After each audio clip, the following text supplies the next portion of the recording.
రామ్ మనసు విరిగి సీతను పంపించేశాడు రేవతి. సీత గురించి రామే ఆలోచించట్లేదు. అలాంటి సీత ఎక్కడికెళ్ళిందో మాకనవసరం.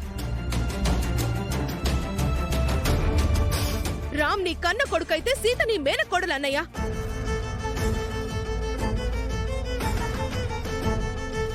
పెద్దరికంతో వాళ్ళిద్దరిని కలపాల్సింది పోయి మహాలక్ష్మి వదిన మాటల్ని నమ్మి మనసు లేకుండా మాట్లాడుతున్నా.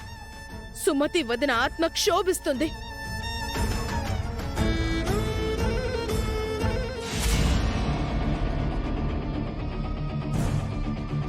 ఈ రేవతి ఎవరు దగ్గర రెచ్చిపోతుంది. జాతర పెట్టేయమంటావా? కాసేపు నీ జాతర గొడవ ఆపు, కామ్గా ఉండు. మాతో గొడవ అనవసరం రేవతి. ఆ సీత గురించి కూడా మాకు అనవసరం. వచ్చిందారినే వెళ్ళు. వెళ్తానన్నయ్య. రామ్తో సీత గురించి తేల్చుకొని మరీ వెళ్తాను. మీరందరూ సీతతో పెట్టుకున్నారు కదా, తప్పు చేసినప్పుడే సీత తల వంచుతుంది. చెయ్యని తప్పుకి సీతని బలి చేయాలని చూస్తే ఎదురు తిరిగి మీ అందరి అంతు తేలుస్తుంది. ఇంటి నుంచి వెళ్లిపోయింది, గొడవ వదిలిపోయింది అని అనుకుంటున్నారేమో. సీత ఎక్కడున్నా తిరిగి వస్తుంది.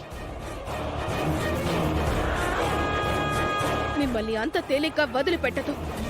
మీ అందరినీ అల్లాడిస్తుంది. అయ్యిందా?